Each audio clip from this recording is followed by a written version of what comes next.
네, 사회를 뜨겁게 달군 이슈를 다뤄보는 시간입니다. 양변의 이열지열, 양지열 변호사와 함께합니다. 어서 오십시오. 네, 안녕하세요. 예, 지금 전국에 있는 법원이 여름 휴가철 맞아서 지난 7월 26일부터 2주간 휴정기에 들어갔다고 네, 보도가 나오던데 이런 단체 휴가 같이 이렇게 딱 아예 휴정기를 두는 적이 항상 있는 거예요?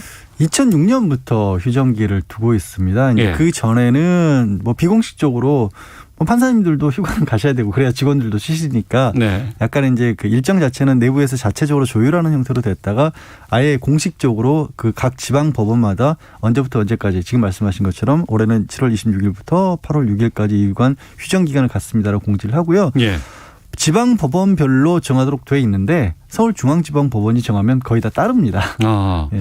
그러면 여기에 맞춰서 다 그 여러 가지 재판 일정 같은 것들을 다 미리 생각을 하고 있겠네요. 염두에 두고 있겠네요. 예, 변호사들 휴가도 여기에 그냥 맞추는 거죠. 아, 변호사들도.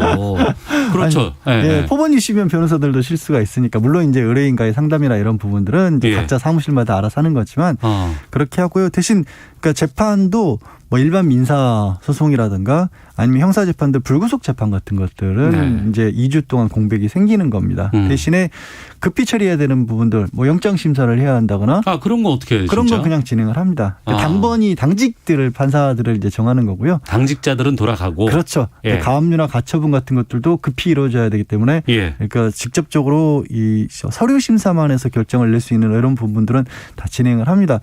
그래서 보통은 이제 2주나 쉬어서 돼라는 그런 얘기도 하시는데 이제 법원에 가보신 분들은 아시겠지만 대개 이제 일반적인 어떤 민사든 형사든 재판은 한 달 주기로 돌아가거든요. 네. 그러니까 원래는 법적으로는 사실 원칙은 집중심리주의라 그래서 한 번 재판이 시작되면 뭐 일주일에 한 번 정도씩 해서 빨리빨리 진행하도록 하라라고 법에는 그렇게 나와 있긴 한데 네. 그렇게 진행되는 사건들은 뉴스에서나 보실 수 있는 그런 아주 좀 중대 사건들 이런 것들을 그렇게 매주 거르지 않고 재판을 하고요. 보통의 재판들은 그냥 한 달에 한 번 정도 하기 때문에 네. 그냥 2주 수년되는 그런 효과입니다. 그러면 이제 8월 9일부터 다음 주부터 다시 이제 일상 업무로 돌아가는 법정이 이제 열리게 거죠. 되는데 뭐 시작되는 주요 재판 같은 것들 좀 있어요?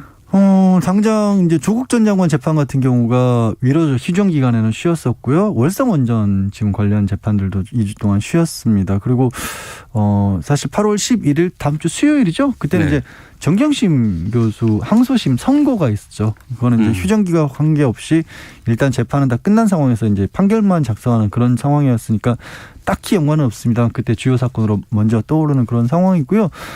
반면에 휴정기인데도 불구하고 이 당사자가 출석해서 재판하는 것들이 진행된 부분도 있습니다. 뭐 양성태 전 대법원장 사건 같은 경우에는 27일 날도 재판을 했었거든요. 아, 그 사법농단 그거는 네. 어떻게 가는 거예요? 지금도 계속 진행 중이고요. 뭐 증인이나 이런 사람들 숫자가 굉장히 많아서 원래 신청하기는 200명이 넘게 신청을 했다가 뭐 다 정리를 되긴 했습니다만 예. 딱히 어떤 내용이 진행되고 있다, 새로운 게 나왔다라고 말씀드릴 만한 건 아직은 없이 그냥 재판은 진행 지금도 중입니다. 1심인 거 아니에요? 그렇죠. 아, 참 길기도 하네요, 그건. 알겠습니다. 자, 그리고 대선 후보 검증 관련해서 좀 여러 가지 뉴스 중에서 윤석열 전 총장 얘기도 좀 해보겠습니다. 갑자기 종로에 있는 벽화가 논란이 됐어요. 네, 종로에 그 뭐 중고 서적을 거래하는 그런 서점 밖의 벽화가 건물주 분이 네. 이제 본인이 가지고 있는 어떤 정치적 소신, 여기 정치적 소신이라고 것은 뭐 여야 지지한다 그런 의미는 아니고 네. 이제 본인이 생각하시기에는 윤석열 전 총장이 헌법 정신을 거론하는 게 나는 불편했다. 그래서 헌법 정신에 의해서 표현의 자유에 의해서 이제 줄리 벽화를 화가에게 의뢰를 해서 이걸 그림을 그렸는데 이게 생각보다 굉장히 논란이 커졌죠. 그럼요. 굉장히 논란이 커져서 뭐 뉴스에서들 보셨겠습니다만 여기에 지지하는 분들 반대하는 분들이 모여서 뭐 사실상 그쪽 지역이 마비될 정도로까지 상황이 벌어졌고요. 지금 들어오면서 다시 제가 찾아보니까 그 하얀색으로 다 색칠을 해서 담을 칠해서 네. 지금은 볼 수가 없게 됐다라고 합니다. 원상복구를 시켰다고 하네요. 그러니까 자기 소유의 담. 네. 아니면 건물 벽에 뭔가 표현을 했어요. 네. 근데 이게 누군가의 뭐 심기를 건드리거나 아니면 누구의 명예훼손을 한다거나 뭐 이런 것들이 있을 경우에는 어떻게 되는 거예요? 뭐 그거는 이제 그 내용에 따라서 좀 달라져야 하는 건데요. 사실 이거는 좀 뭐 발단이라고 해야 되겠죠. 발단 부분이 일반적으로는 아무리 뭐 대선 후보와 관련된 내용이라고 할지라도 배우자가 유흥업소에서 일했을 수도 있다. 이런 식의 의혹들은 공론화돼서 얘기되는 법은 없거든요. 네. 이른바 뭐 지라시러 가는 데서나 떠돌 수 있을 뿐이고, 그런데 이거는 저도 이렇게 이름을 얘기하고 이 상황을 얘기할 수 있게 된 게 사실 언론과의 인터뷰 과정에서 이제 윤 전 총장의 배우자인 김건희 씨 본인이 이거를 이제 적극적으로 해명을 한다고 얘기를 다 했기 때문에 네. 그다음부터는 사실은 얘기를 하도 괜찮은 상황이 만들어져 버린 겁니다. 네. 그래서 이 지금 말씀하신 것처럼 자기 벽이나 건물의 뭐 담벼락이라고 할지라도 어떤 내용들을 뭐 적시하고 이런 것들은 그 내용에 따라서 표현 방법에 따라서 형식이나 내용에 따라서 법적으로도 문제가 충분히 될 수 있는데, 문제는 제가 지금 당사자에 의해서 그 부분이 공론화됐다는 말씀을 드린 이유 자체가 이거를 처음에 공론화가 안 된 상황에서 뭔가 그런 내용들을 적었다라고 한다라면 네. 당장 이제 그 내용 자체에서부터 문제가 될 수가 있는데, 네. 여기는 지금 뭐 건물주의 입장은 그런 거죠. 본인이 뭐 줄리라고 거론된 이름이 본인이 아니라고 했기 때문에 네. 줄리를 거론하면서 벽화를 그렸기 때문에 상관없는 일 아니냐 이렇게 네네. 주장을 하십니다. 물론 상관없다 이건 아닌데요. 다시 한번 말씀드리면 공식적인 어떤 공인이 된 사람에 대한 내용의 어떤 표현이라서 지금 공익적인 여부라든가 아니면 단순하게 개인의 명예훼손의 문제로만 보기에는 조금 좀 다른 어떤 차원이 생겨버린 거죠. 네. 그 벽화가 걸려 있는 벽화가 그려진 네. 그 쪽에 보수, 진보 다들 모여서 네.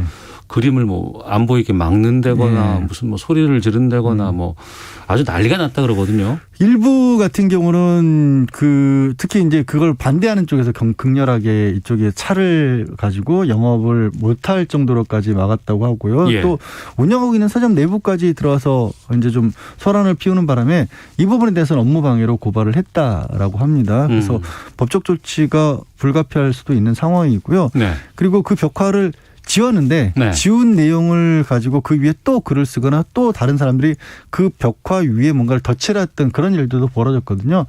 사실 그건 이제 재물손괴라는 범죄가 되는 겁니다. 그러니까 벽에다가 함부로 낙서를 했으니까. 네, 그렇죠. 왜냐하면 그 벽화의 내용이 옳으냐 그르냐 이런 걸 떠나서 어찌됐든 다른 사람이 만들어 놓은 일종의 설치물인데 그걸 훼손한 거기 때문에 네. 이건 또 별도의 재물손괴가 되는 거고요. 예. 그리고 이제 그 벽화 그 자체로만 조금 더 말씀을 드리면 그 내용들이 어떻게 보면 이제 개인의 사생활이 아니라고 사생활이 해야 되나 어떻게 말씀드릴지 모르겠는데 여러 가지 이제 부적절한 교제가 있었다 이런 식의 내용들을 적어놓은 건데, 그냥 이게 벽보와 같은 형태라면, 그리고 위치가 김건희 씨가 개인적인 그냥 위치라면 명예훼손이 거의 100%가 되는 건데, 네. 말씀드린 것처럼 본인도 그런 사람과 상관이 없는 사람이라는 것을 본인이 밝힌 상황이고, 또 형식 자체가 일종의 이제 어떤 정치적 표현을 담은 그런 벽화처럼 볼 가능성도 있거든요.